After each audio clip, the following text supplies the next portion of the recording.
আল্লাহ তাবারক ওয়া তাআলা জানায় দেন, এ আমার বান্দারা শোন, আমি কোন ইমানদারের বন্ধু, কোন ইমানদারের অভিভাবক। এ শোন, সাহাবাওয়ালা ইমানদার হতে হবে।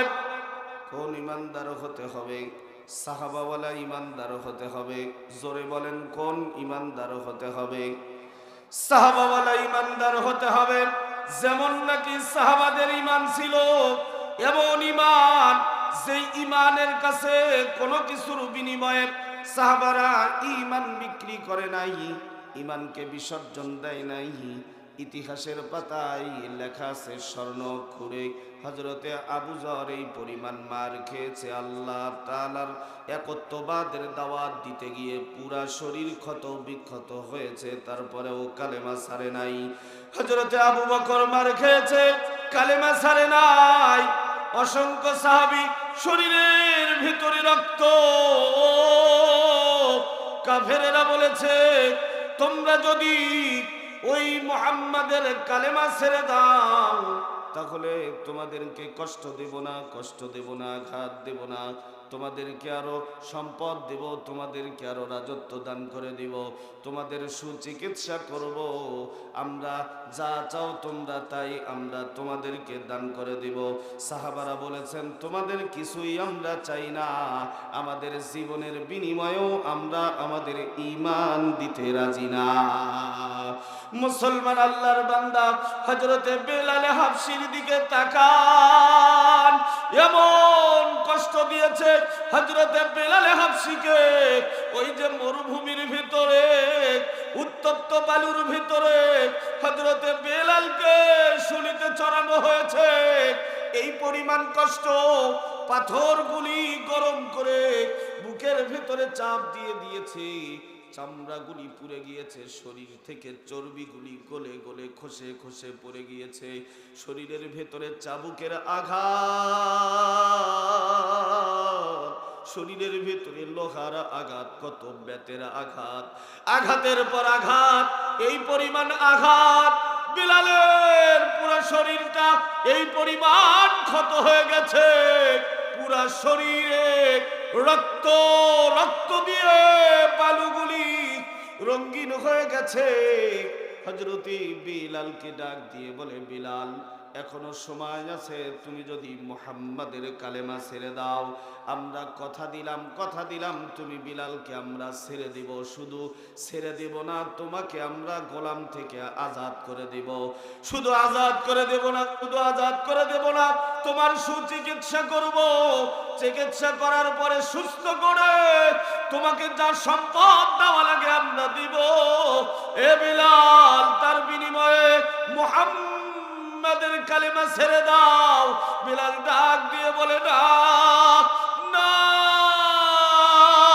আমি বিলাল আমার জীবন দিতে রাজি আছি, তারপরেও আমি আমার ঈমান দিতে রাজি নাই, ঈমান দিতে রাজি নাই। এ মুসলমান আল্লাহর বান্দা, কেমন ঈমানদার ছিলেন হযরতে বিলাল হাবশী রাদিয়াল্লাহু তাআলা আনহু। আল্লাহর পয়গম্বর বিশ্ব নবীজি মিরাজে গিয়েছেন, মিরাজে আল্লাহর রাসূল সেখান থেকে জুতার আওয়াজ পায়। হযরতে জিবরাইলকে ডাক দিয়ে বলে, ও জিবরাইল, ওই যে জুতার আওয়াজ পাওয়া যায়, তুমি আমি ছাড়া আরো কেউ হাঁটাহাঁটি করতেছেনি, কেউ আসেনি। হযরতে বিলাল ডাক দিয়ে, হযরতে জিবরাইল ডাক দিয়ে বলে, ইয়া রাসূলুল্লাহ, ইয়া হাবিবাল্লাহ, আমাদের সাথে আর কেউ নাই, কেউ নাই।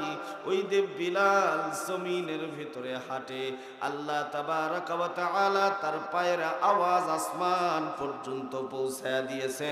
মুসলমান চিৎকার দিয়ে বলেন সুবহানাল্লাহ।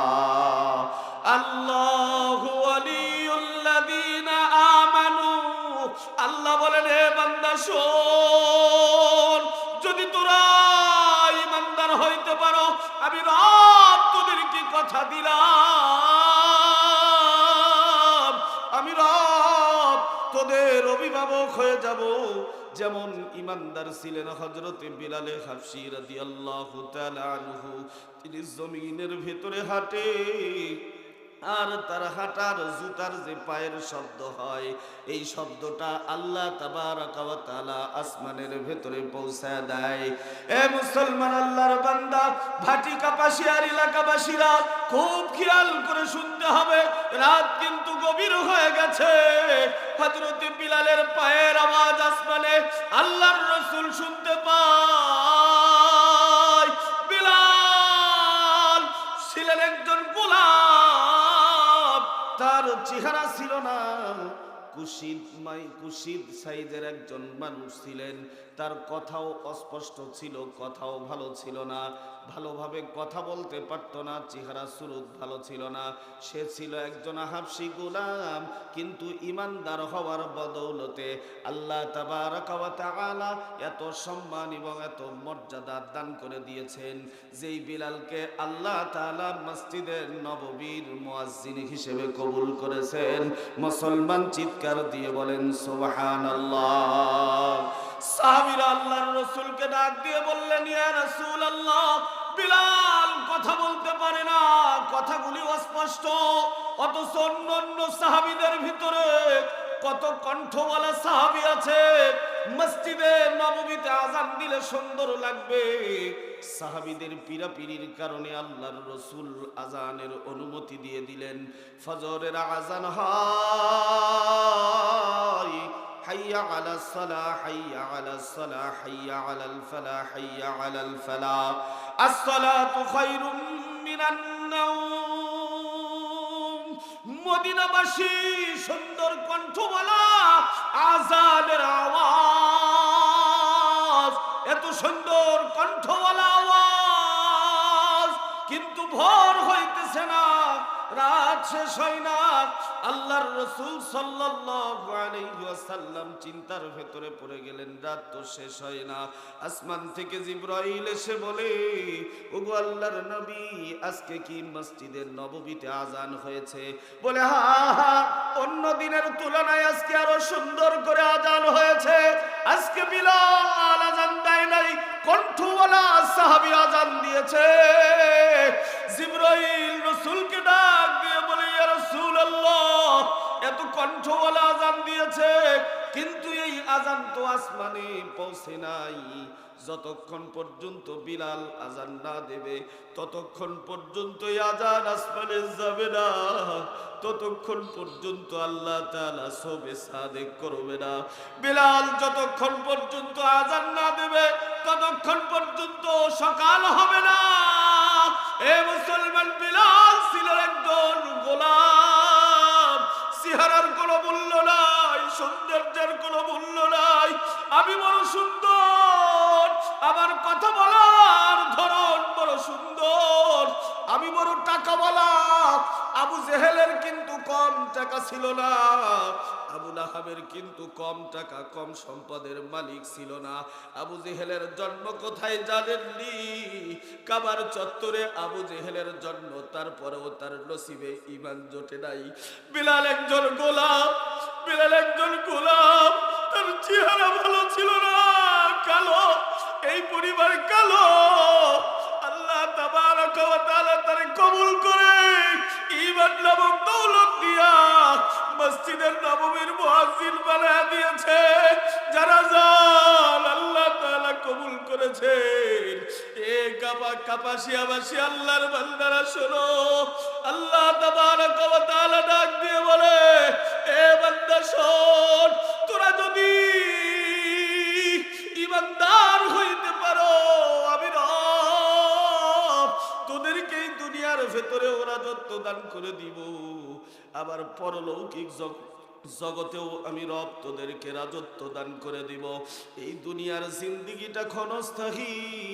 আমরা কেমন ইমানদার হইলাম, কনকনে শীতের ভেতরে মসজিদে মুসল্লি পাওয়া যায় না, কথা বলেন ঠিক কিনা? বাংলাদেশের আনাচে কানাচে মসজিদের মিনার চুরে আওয়াজ, আসসালাতু খায়রুম মিনান নাওম। আল্লাহর বান্দা ঘরের ভিতর থেকে শুনে, মসজিদের মিনার থেকে আওয়াজ আসে, ঘুমের চেয়ে নামাজ উত্তম। কিন্তু তারপরেও আল্লাহর বান্দা কম্বলটা মাথার নিচে মুড়ি দিয়ে আরো আরাম করে ঘুমায়। কেমন ইমানদার হইলাম। আল্লাহ বলেন বান্দা তোমরা ইমানদার হইবা, আমি আল্লাহ তোমাদের অভিভাবক হয়ে যাব।